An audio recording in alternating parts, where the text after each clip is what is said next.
Yeah, let's circle back to the music here. There's something I'd like to ask you about. Yeah. Before the tour you're supposed to go on, the most recent one was a huge tour for you guys. Oh yeah. You were doing, I mean, it must have been crazy. I assume all the guys in the band, like, I mean, are huge fans of Blink. Yeah, absolutely. Like, they're just legends, and considering the kind of music you guys play, it's got to be somebody that everybody really grew up on and enjoyed. So you guys did a massive tour, a ton of dates. Like, how many dates would you say? Don't remember, but I know it's the only tour we've ever done where we had 2 weeks off in the middle of it to go home and then come back out on the tour, which was just in. So we had a vacation away from the tour, which was just crazy.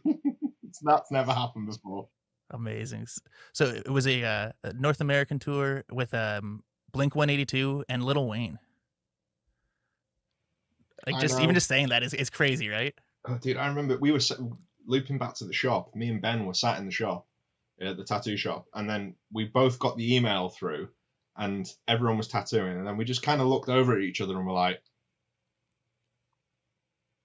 "Are you reading this?" And he's like, "I think I'm reading this." And then, because we were meant to have the summer off to write a record, and then that quickly changed within 2 hours of receiving that email. It's like, "Do you want to do this tour?" It's like, well, we're not going to say no, are we? Like, of course we want to do it.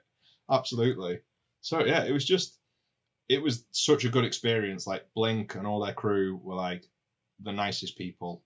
It was very strange for me. Like a lot of people say like, oh, it's not the real Blink and what all this, but like I am like a huge like Alkaline Trio fan. So for me, like it was like double crazy. So like you'd walk past Mark and be like, all right, cool. We've met him a few times and he's always been really nice to us, and he featured on a song of ours like years ago, like an Mm-hmm. alternate version of it, and we were like, so there's been a relationship there for a bit, but then I don't know, just hanging out and about, and then they'll just walk past and stop and chat for a bit, and then you kind of just have to take a step back some days and be like, what the fuck's going on?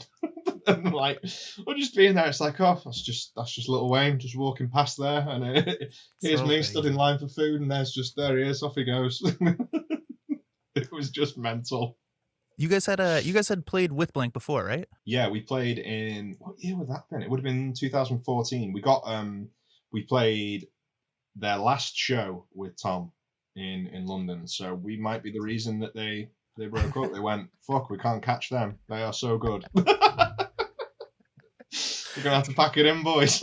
There's the we got an exclusive on the podcast. Yeah, right there. No, That's no. where that's the end of Blink. Oh, dude, we were so bad that night. Like, it was before we played with like in ears, and we were super nervous. And we played like a half-hour set in like 15 minutes. Like, we just rushed through it. It was like listening to a band on ×2 on YouTube. It would have been awful. It would have been so bad. And we just Oh got on man. stage, played our bit, and just fucked off and kept out of the way, and just sat downstairs like, oh my god, don't piss anyone off, don't annoy anybody. This is terrifying. Oh no, man. That's so funny. But I mean, it couldn't have gone too bad because they had you come back for the whole tour. Yeah, they got us back, and it was really good. Like we'd never done touring on that scale where they've got this insane production every day, and for me that was like kind of fun, just standing around and just watching them set up like all these wild like video walls and that fucking dome of death that Travis spins around in, It's so cool. which is just it's crazy. And I remember speaking to the guy because they had like four guys that were just employed to just make sure that that ball was set up and span around properly every day.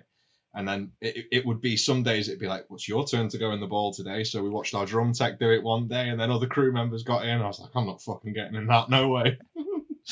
But we Yeah. spoke to them, and I remember speaking to him. I was like, oh, how much did this cost to make? And then he told me the number, and I was like, that's so much money just for like a 5 minute bit in the set. Like that costs way more than we're getting paid for this entire tour. This is crazy. But it's like one of the best touring experiences you've ever had. And it was for us so easy. Like we had minimal production, get on stage, play 30 minutes, fuck off. And you don't have to do anything else for the rest of the day. Don't have to be around for press, don't have to be around for any like VIP stuff. It was just like we were spoiled. Like we just play 30 minutes, have a good time, and then watch Blink for free every night. It's Yeah. Amazing, man. That's the dream, eh? Like, Yeah. We got one night as well. Our lighting guy Pat one night was so we've been friends with Travis's stepdaughter for quite a while. Atiana, her name is. She's been coming out to shows for years to see us. And she came up to us one day and goes, "Do any of you guys want to play All the Small Things with Blink tonight?" And we were like, there is only one person in our entire touring party that should do this, and it's our lighting guy, Pat, because they are his favorite band of all time. Like, of all time. Like, he lives and breathes Blink. He's got, like, the big bunny tattoo on his leg and everything. And we went up to him and we were like, you should do it, you should do it. He's like, oh, I don't know. He was like, fucking do it. And he had the best time. It was so good. That was, like, the highlight of the tour for me, was watching Pat play with Blink. And then, oh, yeah, it was so good. man. Oh, that's dream come true sort of stuff. That's so cool, man, that you guys, like, you know, had the opportunity to make that happen. Oh, dude, like, it would, we could have done it. Like, I could have done it, or Sam could have done it, but Pat would have hated us for the rest of our lives forever as well. He would have been stood there like, I can do this. Is the moment I've been waiting for since I was like 8. Don't fuck it for me.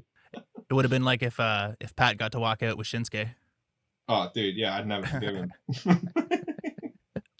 Oh man, so that's crazy. What did you have any like experiences with Lil Wayne? What was he like being on tour with? I'll be real with you. I never met him. None of us really did. None of us met him. He kind of like, his crew were really nice. His band were really nice. And then he would just show up for the show and leave. And it's just like, fair. If you can, fair enough. I mean, he just wanted to be there for the show, and that was pretty much it. Yeah. But his crew and his band were really nice. We just never really saw him. He just didn't really.